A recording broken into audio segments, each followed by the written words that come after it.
Real talk. Right now, as you're watching this, there are 7 levels of a system running simultaneously, against your community. 7 interlocking mechanisms that have been grinding non-stop since before your grandparents drew their first breath.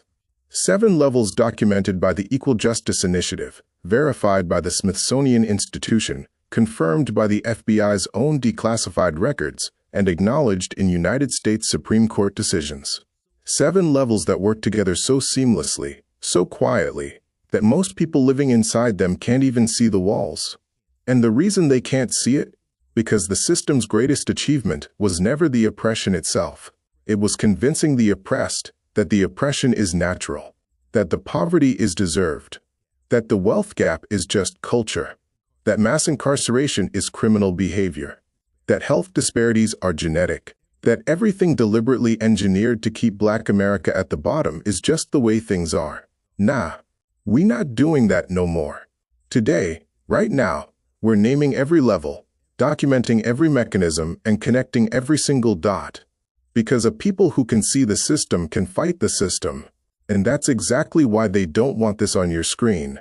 Before we go any further, real quick, this is Hidden Black Files, and what we do here is dig into the suppressed, the erased, and the deliberately hidden chapters of the Black experience. If this is your first time here, you already know this ain't regular content. Hit that subscribe button and tap the notification bell right now, because the algorithm does not promote this kind of truth freely, and we need you locked in. Drop a comment telling us where you're watching from. This conversation is global, and we want to know who's in the room. Now let's get into it. What we're about to lay out is not conspiracy theory. It's not speculation. It's not a victim mentality. It is a documented, peer-reviewed, institutionally verified architecture of racial hierarchy, with 7 distinct levels, each with a specific function, each feeding into the next, each engineered to maintain inequality while giving the people who benefit from it plausible deniability. Understanding all 7 levels is the difference between treating symptoms and treating the disease. Level 1. The accidental racist everyday harm. This is your Karen. This is the coworker who compliments your English like it's shocking you can string 2 sentences together. The one who touches your hair without asking, tells you you're not like other Black people, like that's supposed to be a compliment, or clutches their purse when you step onto the elevator. In May 2020, Amy Cooper, a white woman in Central Park, saw Christian Cooper, a Black man bird watching, just out here enjoying nature like a human being, and called police claiming, in a trembling, fabricated voice, that there was an African-American man threatening her life. He wasn't threatening nobody. He asked her to leash her dog, but in her mind, a Black man asserting his rights was a threat worthy of sending armed officers to the scene. That's level 1. They don't burn crosses. They just make your everyday life exhausting. Research consistently documents that a significant majority of Black workers regularly encounter racial microaggressions in professional settings. And level 1 folks will swear it was a misunderstanding every single time. They are everywhere, and they are the surface layer of something far more organized. Level 2. The gatekeeper institutional discrimination. Level 2 doesn't shout slurs. Level 2 smiles politely and says, "Unfortunately, that position has been filled," while your resume is still warm from the printer. These are your HR managers, your loan officers, your real estate agents, your school administrators, the ones with institutional power and the ability to close doors and look completely professional while they do it. In the 1930s, federal officials drew literal red lines around Black neighborhoods, a practice known as redlining, declaring them too risky for bank investment. Decades later, in 2019, real estate agents on Long Island were recorded on hidden camera steering white couples toward available homes while telling Black families with identical financial profiles that everything was already pending. Today's gatekeepers call it culture fit in hiring. They point to credit scores without mentioning how those scores got damaged through discriminatory lending in the first place. Black homeownership currently sits around 44%, compared to roughly 76% for white families. That gap didn't happen by accident. Gatekeepers are dangerous because they have institutional power and plausible deniability. They ain't burning nothing. They're just following company policy that mysteriously, consistently, always hurts the same people. Level 3. The colorblind legislator legislative warfare. Why write an obviously racist law when you can write a colorblind one that just happens to devastate black communities? In 1986, Congress established sentencing guidelines where crack cocaine, predominantly present in black communities, carried penalties 100 times harsher than powder cocaine. Same drug, different packaging, different zip codes. But hey, the law doesn't mention race, so it's technically fair, right? These legislators love voter ID requirements. Everyone should have ID, they say. Sure, except obtaining ID costs money. DMVs are mysteriously scarce in certain neighborhoods. And some folks are working 2 and 3 jobs with no time for bureaucratic field trips during business hours. The modern colorblind legislator produces mass incarceration that looks completely lawful, voter suppression that's technically legal, and algorithmic hiring tools that filter out black names at scale, all while maintaining clean hands and a neutral public image. They don't wear hoods. They wear suits and hide behind focus groups and polling data. Level 4. The enforcer state-sponsored suppression. From 1956 to 1971, the FBI ran a covert program called COINTELPRO, specifically designed to neutralize black political leadership. They didn't just surveil, they actively sabotaged, manufactured criminal cases, and coordinated the elimination of civil rights organizers. In December 1969, FBI agents provided Chicago police with a detailed floor plan of Fred Hampton's apartment.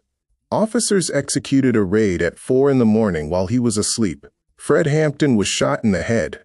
He was 21 years old. His crime? Running a free breakfast program for children and teaching community organizing. The Bureau also installed listening devices in Dr. Martin Luther King Jr.'s hotel rooms and sent him anonymous letters urging him to end his own life. The FBI director publicly labeled him the most dangerous black man in America. This isn't ancient history. Federal agencies tracked Black Lives Matter organizers through cell phone surveillance. Fake social media accounts were created to monitor activists. And people kept turning up dead in patrol cars and jail cells under circumstances that never got fully investigated. Level 4 has badges, security clearances, and legal authority to destroy lives. That's what makes it so dangerous. Level 5, the uniform legal violence. In 1921 in Tulsa, Oklahoma, police officers didn't just permit a white mob to attack the wealthiest black community in America, Greenwood, known as Black Wall Street. They coordinated with them. Some accounts and historical records indicate that aircraft were deployed over the neighborhood as the destruction unfolded. Then the city blamed the victims and suppressed the historical record for decades. In Ferguson, Missouri in 2014, a Department of Justice investigation found that police were operating what amounted to a predatory ticketing system, targeting black residents with traffic fines to fund the city's municipal budget. Traffic stop data consistently shows black drivers are pulled over at significantly higher rates during daylight hours than at night, when officers are less able to visually determine race before initiating a stop. That pattern is not subtle. Level 5 has legal authority to use force and the institutional structure to investigate itself for misconduct. They don't burn crosses. They plant evidence and claim they feared for their lives. Pause right here for a second. If you're still with us, you already know this content is different. Hidden Black Files exist specifically to document what gets buried, suppressed, and erased. If this is speaking to you, if this is filling gaps that your schooling left empty, share this video right now, before you keep watching. Share it to your group chats, your Facebook, your Instagram stories. Because the algorithm limits reach on content like this from the jump, and human-to-human sharing is literally the only thing that defeats it. Now back to the levels. Level 6. The Architect Systematic Engineering. In 1705, Virginia legislators didn't just legalize the ownership of human beings. They systematically removed every possible avenue of resistance or escape. No property ownership, no literacy, no assembly, no right to testify in court. No right to self-defense. They wrote a manual for engineering a permanent underclass and refined it over generations. After emancipation, state officials created convict leasing, a system where black men were arrested for vagrancy, which in practice meant existing while poor and black, then leased as forced labor to plantations and industrial operations. Documented death rates under convict leasing exceeded those of chattel slavery. It was, by design, slavery with legal cover. In the mid-20th century, federal and local officials routed interstate highways directly through thriving black neighborhoods. Interstate 10 through New Orleans. Interstate 95 through Miami's Overtown neighborhood. They called it urban renewal. What it actually was is urban removal, the deliberate demolition of black economic and social infrastructure under the cover of public works. Level 6 doesn't just discriminate. It engineers society so that discrimination becomes automatic, baked into the infrastructure, the tax code, the zoning map. Level 7. The terrorist violence as policy. In 1898 in Wilmington, North Carolina, white supremacist leaders staged what can only be described as a political coup, overthrowing a legitimately elected, racially integrated local government, exiling hundreds of black residents, and killing others. This wasn't a spontaneous riot. It was a coordinated takeover by businessmen and politicians who decided that democracy had gone too far when black people participated in it. In 1923 in Rosewood, Florida, Klan members and local vigilantes descended on an entire black town and burned it to the ground. Rosewood was subsequently erased from official maps for decades. Between 1877 and 1950, the Equal Justice Initiative has documented more than 4,000 racial terror lynchings of black Americans across the South. Public spectacles so normalized that postcards were sold as souvenirs and families brought their children to watch. Charleston Church, 2015. Buffalo Supermarket, 2022. Jacksonville Dollar General, 2023. These are not isolated incidents. They are the most visible expression of an ideology that has never been fully dismantled. Level 7 doesn't need policy or procedure. It operates in broad daylight and calls itself patriotism. The machine, connecting all 7.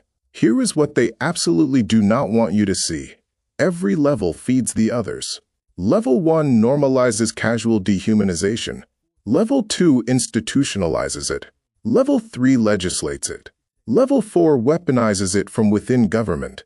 Level 5 enforces it through legal violence. Level 6 engineers it into physical and economic infrastructure. Level 7 maintains it through terror.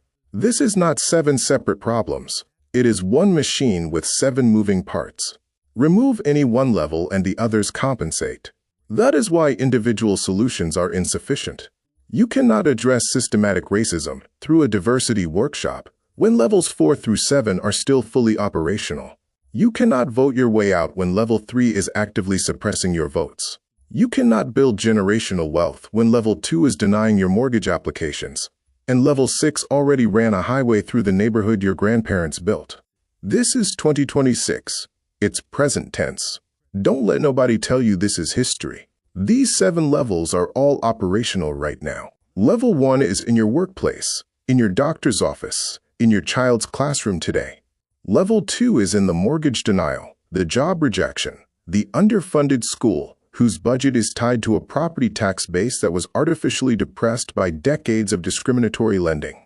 Level 3 is in current voter ID legislation, current mandatory minimum sentencing, current algorithmic screening tools that flag black names. Level 4 is in ongoing surveillance of black organizers and infiltration of black civic organizations. Level 5 is in this week's traffic stop statistics, use of force reports, and school discipline data. Level 6 is in the zoning ordinances, the tax structures, the social program cuts that happen simultaneously with military budget increases. And Level 7 is in the mass shootings that specifically target black spaces. This is not a history lesson. This is a current events briefing. In Detroit, there's a teacher, call her Ms. Robinson, who's been in the classroom for over 2 decades teaching black history because she knows her students are not getting it anywhere else. When she shows her students these 7 levels, she watches something shift in them. They stop blaming themselves. They start asking the right questions. That shift, that moment of awakened consciousness, is exactly what this system was built to prevent. In Atlanta, there's a social worker, call him Jamal, who works with formerly incarcerated black men every day, helping them understand that the system was architected to capture them from the jump. From underfunded schools to over-policed neighborhoods to mandatory minimum sentencing. He does this because he knows that a man who understands what was done to him can work to change it instead of drowning in internalized shame. In Chicago, there's a grandmother, Ms. Diane, who survived the projects, survived redlining, survived watching her community get deliberately neglected for decades. She's 70 years old, and when she sees content like this, she shares it with everybody she knows. She says, "This is what I've been trying to tell y'all for 50 years. Hosea chapter 4 verse 6 says, "My people are destroyed for lack of knowledge." Not lack of faith, not lack of prayer, lack of knowledge. When black people don't know these 7 levels, when they can't see the architecture of their own oppression, they get destroyed by it from the inside. They internalize inferiority. They accept poverty as natural. They stop fighting because they don't know what they're fighting. But when you know, when you can name the levels, identify the mechanisms, see the system for what it actually is, you can fight it. You can call out level 1 when it shows up in your face. You can challenge level 2 gatekeepers. You can organize against level 3 policies. You can demand accountability for levels 4 and 5. You can vote strategically against level 6 architects. And you can build the community infrastructure that protects against level 7. So here's your charge, Black America. This video is not entertainment. It is a framework. It is a tool. It is a blueprint for understanding the machine that has operated against us for 4 centuries. And the machine does not want you to have it. That's why content like this gets suppressed, shadow banned, and deprioritized by the algorithm. That's why they don't teach this in school. Build economic power. Bank black. Buy black. Invest in black businesses and black communities. Because when we control our own economic ecosystem, we remove ourselves from the system's leverage in ways that no single protest ever could. Teach your children, not the sanitized version, the real version with receipts. Because a black child who grows up understanding these 7 levels is a child who cannot be convinced that their circumstances are their fault. And that child, that conscious, equipped, dangerous child, is the greatest threat to white supremacy that has ever existed. This is Hidden Black Files. And if this video gave you something, if it shifted something in how you see your world, then do 3 things before you leave this page. 1. Share it right now to your group chats, your Facebook, your WhatsApp. 2. Subscribe and hit that bell, because we drop this kind of documented, receipts-on-the-table content regularly, and the algorithm won't show it to you without that notification. 3. Drop a comment telling us which level of this system you've experienced most in your life and where you're watching from. Because this is a global conversation, and we want every voice in the room. They built a 7-level machine to break us. We're still here, still building, still fighting, and we are not going anywhere. Drop a comment, share it, and we'll see you in the next file.